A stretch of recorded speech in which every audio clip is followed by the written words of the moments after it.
사무엘하 11장 1에서 4절 말씀입니다. 11장. 그 해가 돌아와 왕들이 출전할 때가 되매 다윗이 요압과 그에게 있는 그의 부하들과 온 이스라엘 군대를 보내니 그들이 암몬 자손을 멸하고 라빠를 애워쌌고 다윗은 예루살렘에 그대로 있더라. 저녁 때에 다윗이 그의 침상에서 일어나 왕궁 옥상에서 거닐다가 그곳에서 보니 한 여인이 목욕을 하는데 심히 아름다워 보이는지라. 다윗이 사람을 보내 그 여인을 알아보게 하였더니 그가 아뢰되 그는 엘리암의 딸이요 햇사람 우리아의 아내 밧세바가 아니니까. 하니 다윗이 전령을 보내어 그 여자를 자기에게로 데려오게 하고 그 여자가 그 부정함을 깨끗하게 하였으므로 더불어 동침하매 그 여자가 자기 집으로 돌아가니라. 사랑하는 형제 여러분, 5월 24일 화요일 새벽 목상에 오신 것을 환영합니다. 10장에서 다윗이 암몬 아람 연합군을 물리쳐 승리한 것을 보았는데요. 그때 암몬의 수도 라빠를 완전히 함락시킨 것은 아닙니다. 그래서 겨울이 닥쳐서 잠시 중단되었던 전쟁이 봄이 되어서 재개된 상황입니다. 그 해가 돌아와 왕들이 출전할 때가 되매 이것은 해가 바뀌어서 우기인 겨울에 전쟁은 중단 상태였는데요. 이제 해가 바뀌고 전쟁하기 좋은 건기가 되었다는 뜻이죠. 다윗이 요압과 그에게 있는 그의 부하들과 온 이스라엘 군대를 보내니 그들이 암몬 자손을 멸하고 라빠를 애워쌌고 다윗은 예루살렘에 그대로 있더라. 왕의 첫째 사명이 자기 백성을 지키는 것이고 전쟁을 수행하는 것인데요. 다윗은 직접 나가지를 않고 부하들을 시켰습니다. 그 과거와는 다르죠. 안일에 빠지고 있음을 엿볼 수가 있습니다. 그러면 왕궁에서라도 전쟁의 승리를 위해서 하나님께 간구하며 경건하게 있기라도 해야 할 텐데요. 전혀 그렇지가 않았습니다. 2절. 저녁 때에 다윗이 그의 침상에서 일어나 왕궁 옥상에서 거닐다가 그곳에서 보니 한 여인이 목욕을 하는데 심히 아름다워 보이는지라. 저녁 때에 일어났다는 것은 더운 한낮에 낮잠을 자고 일어났다는 것이고요. 이스라엘의 옥상은 기도하는 장소거든요. 왕궁 옥상에서 있었으면 나라를 위해 기도를 할 일이지 눈에 보인다고 여인의 목욕 장면을 넉넉히 볼 수가 있는 일인가요? 전쟁 때인데. 다윗이 하나님 앞에서 가난한 마음을 잃고 교만해져 있음을 알 수가 있습니다. 한편 이스라엘의 가옥 구조는 이렇게 가운데 공간이 비어 있습니다. 이 그림에서는 간단히 지붕을 설치를 한 것이고요. 그리고 우물이나 물 저장 항아리를 두어서 거기서 목욕을 하기도 합니다. 다윗의 왕궁은 가장 높은 곳에 다윗성 가장 높은 곳에 있으므로 주변의 백성들의 뜰학이 내려다 보인 것이죠. 여인이 일부러 다윗을 유혹하려 한 것도 아니고 다윗이 일부러 본 것도 아닌 것인데요. 그렇다고 우연을 탓할 수가 있나요? 심히 아름다워 보이는지라. 심히 아름다워 보이는지라. 아니, 설령 우연히 보게 되었다고 해도 눈을 돌려야 할 일이지. 눈에 보인다고 그 아름다움을 감상하며 넋을 잃고 보고 있을 수가 있는 일인가요? 전쟁 중인 나라의 왕이 말입니다. 이미 다윗이 넋을 놓고 있는 정신 상태여서 이런 일이 벌어진 것이죠. 눈을 얼른 돌리고 못 본 채 발길을 돌렸다면 아무 일도 없었을 거예요. 그런데 사람을 보내 그 여인을 알아보게 하는 일이 뭡니까? 3절. 다윗이 사람을 보내 그 여인을 알아보게 하였더니 그가 아뢰되 그는 엘리암의 딸이요 햇사람 우리아의 아내 밧세바가 아니니까 했습니다. 다윗은 왕이고 마음에 드는 여자들은 쉽게 얻었기 때문에 지금까지 이번에도 그 여인을 얻고자 사람을 보낸 것이죠. 하지만 이미 다윗은 아내들이 많았고요. 그것 자체가 하나님의 명령을 어기고 있는 점이었습니다. 신명기 17장 17절에는 왕에게 아내를 많이 두어 그의 마음이 미혹되게 하지 말라고 명령하고 계세요. 왕으로서의 절제 명령을 어겨서 많은 아내와 첩들을 거느리고 있었는데요. 충분히 소유하면 만족될 것이 아닌가 싶은데 죄의 본성은 그러지를 않고요.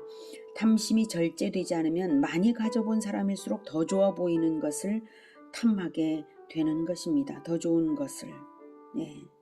죄는 즉각 잘라내지 않으면 급속도로 자라나는 것입니다. 다윗이 아무리 성군이었어도 여인을 탐하는 마음을 자라나는 대로 두고 있으니 문제가 발생하죠. 아랫사람이 햇사람 우리아의 아내 밧세바가 아니니까 말하는 투를 보세요. 왕이시지만 건드릴 수 없는 대상이라는 말 아닌가요?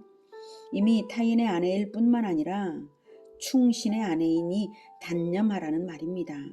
그런 말을 자기 백성에게서 들었으면 공의를 행하는 신정왕국의 대표자인 왕이 그쯤에서 그만둘 일이죠. 햇사람 우리아는 더욱이 하나님과 다윗을 위해서라면 생명을 거는 37용사 중 하나였습니다. 사무엘하 23장 39절에는 햇사람 우리아까지 포함해서 이상 총수가 37명이었더라라고 다윗의 용사 37명을 이렇게 쭉 소개를 하고 있습니다. 이 생각을 하면 다윗이 마귀에게 사로잡히지 않았다면 그 여자를 데려오라 할 수가 없었죠. 하나님께서 이 37용사들을 얼마나 귀하게 보시겠습니까?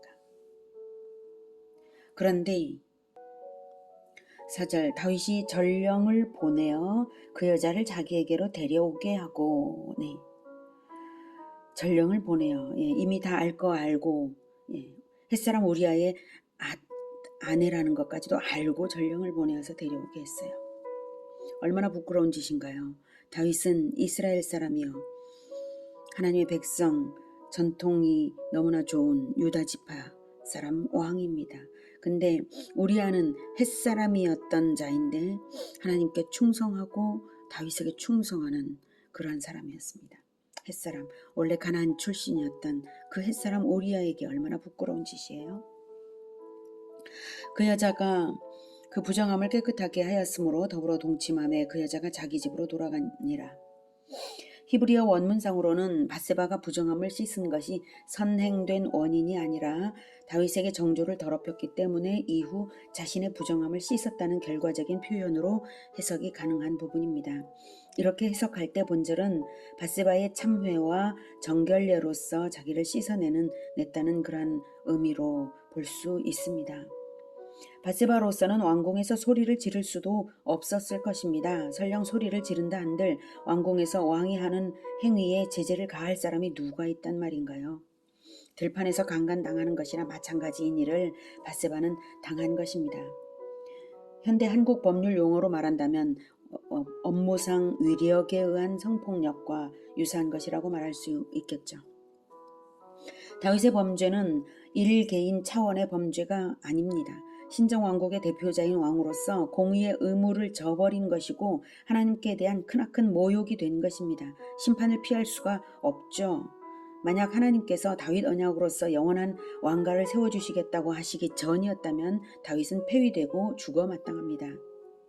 레위기 20장 10절에서는 누구든지 남의 아내와 간음하는 자 곧 그의 이웃의 아내와 간음하는 자는 그 간부와 음부를 반드시 죽일지니라 라고 말씀하십니다. 그러나 다윗 언약이 있기 때문에 하나님은 다윗의 생명과 왕권은 없애지 않으셨습니다. 그러나 다윗의 아들이 죽고 딸이 오빠에게 강간당하고 아들들 간에 살육이 벌어지고 아들의 반역으로 내전이 일어나고 아들에게 처첩들을 빼앗기고 내전에서 아들이 죽고 인생의 마지막 순간까지도 평안하지 못했습니다. 끔찍한 징계를 단연간 당한 것이 사무엘하 20장까지 계속됩니다. 다윗의 왕위가 이후 연속적인 고통의 자리가 된 것은 명백한 하나님의 징계였습니다. 그것이 하나님의 공의입니다. 회개를 해서 영원한 멸망은 면한다 해도 징계는 있는 것이고 높은 자리에 있을수록 공의의 처분을 더욱 받는 것입니다. 당연하죠. 그러니 절제의 타이밍에 절제해야 하는 것이 중요합니다. 힘이 있을수록 자기를 위해서 쓰지 않는 것이 중요합니다. 절제가 없으면 죄는 급속히 자라나기 때문입니다. 야고보서 1장 14, 15절에는 오직 각 사람이 시험을 받는 것은 자기 욕심에 끌려 미혹됨이니 욕심이 잉태한 즉 죄를 낳고 죄가 장성한 즉 사망을 낳느니라 라고 말하고 있습니다. 아기를 임신하면 반드시 태어나게 되어 있는 것처럼 죄를 욕심이 잉태되면 죄가 반드시 나옵니다. 그리고 죄가 장성하면 죽음입니다. 잠언 23장 31에서 33절은 포도주는 붉고 잔에서 번쩍이며 순하게 내려가나니 너는 그것을 보지도 말지어다.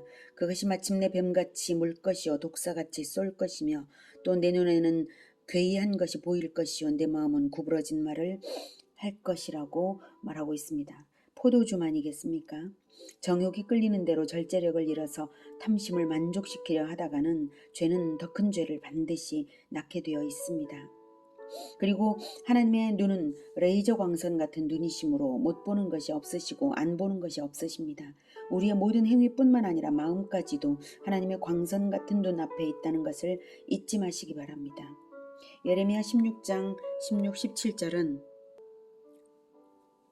여호와의 말씀이니라. 보라, 내가 많은 어부를 불러다가 그들을 낫게 하며 그 후에 많은 포수를 불러다가 그들을 모든 산과 모든 언덕과 바위 틈에서 사냥하게 하리니 이는 내 눈이 그들의 행위를 살펴보므로 그들이 내 얼굴 앞에서 숨기지 못하며 그들의 죄악이 내 목전에서 숨겨지지 못함이라.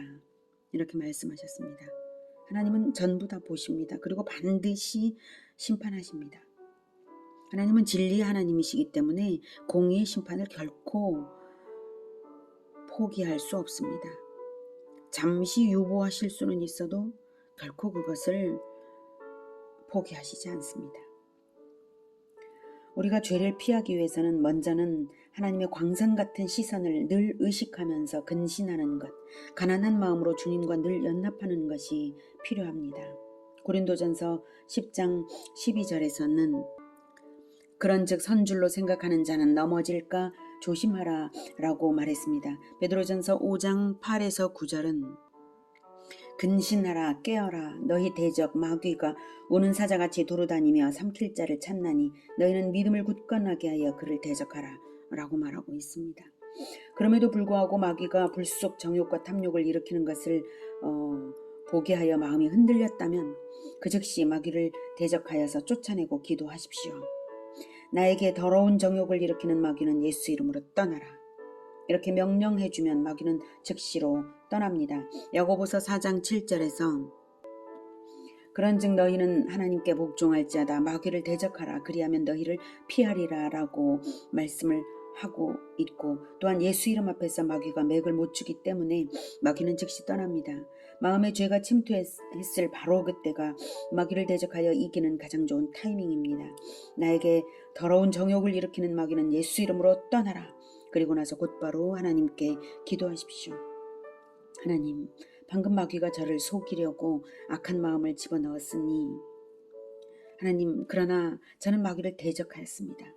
다시는 마귀가 저를 시험하지 못하도록 시험에 들지 않게 하여 저를 지켜주시옵소서. 이렇게 기도하십시오. 이왕이면 날마다 주기도문을 암송하며 하나님께 의탁하십시오. 예방이 최고의 지혜니까요. 높은 자리, 큰 힘을 가진 자일수록 자기 자신을 위해서는 그 힘을 쓰지 않는 것이 진정한 승리의 비결입니다. 예수님은 전능하신 분이시지만 일생 자기 자신을 위해서는 능력을 발휘하지 않으시고 하나님의 섭리에 완전히 맡겼습니다. 그러셨기에 자기를 체포하면 체포하는 대로 못 박으면 못 박히는 대로 두신 것이고 죽임까지 당하신 것입니다. 자기를 위해서 능력을 사용할 수 있는 자는 능력이 있는 자일수록 자기의 정욕을 위해서 그 능력을 쓰기 쉬우므로 죄도 커지기 쉽습니다. 진정 윗자리에 앉을 사람은 절제심을 먼저 배우고 마귀를 대적하는 것을 먼저 습관화하고 자기를 하나님께 의탁하는 삶이 먼저 되어야 합니다. 그 다음 그 힘을 하나님의 백성들을 위해서 진정으로 잘 사용할 수 있는 것입니다. 능력이 있다고 지도자가 되는 것이 아니라 진정 하나님께서 쓰실 만한 깨끗하고 겸손한 그릇으로 유지되는 것이 더 귀한 지도자입니다. 오늘은 다윗의 잘못을 통해서 배웠습니다. 늘 가난한 마음으로 주님과 연합되어서 절제력을 잃지 말고 마귀를 대적하며 진정으로 하나님의 능력으로 승리하는 진정한 지도자의 기본을 갖추는 우리 모두가 되기를 기원합니다. 기도하겠습니다. 하나님, 우리에게 탐심이 있습니다. 탐심을 회개하며 버리고자 합니다. 예수 그리스도의 보혈로 우리를 덮으시고 모든 탐심과 안목의 정욕을 버리오니 주님, 우리를 정결케 하여 주시고 우리를 지켜주시옵소서. 마귀가 순간순간 우리에게 악한 생각을 집어넣을 때가 있습니다. 주님, 마귀를 늘 대적하겠습니다. 예수 이름으로 떠나라고 쫓아내겠습니다. 주님, 우리를 지켜주시옵소서. 마귀에게 시험당하지 않도록 우리의 영혼을 늘 지켜서 예수님 곁에 붙어있게 하여 주시옵소서. 우리가 늘 주님과 함께 동행하겠습니다. 가난한 마음으로 주님과 연합하겠습니다. 우리는 결코 우리 자신을 구원할 능력이 없고 우리는 결코 우리 자신을 지킬 능력이 없음을 생각하고 가난한 마음으로 주님과만 늘 연합하며 결코 주님 곁을 떠나지 않고 하나님의 불꽃 같은 시선 앞에서 늘 영광을, 존귀와 영광만을 추구하겠습니다. 주님, 우리를 지켜 보호하여 주시고 하나님의 능력으로 하나님께 영광된 자 되게 하여 주시옵소서. 예수님의 이름으로 기도드립니다. 아멘. 이어지는 시간은 개인 기도 시간입니다.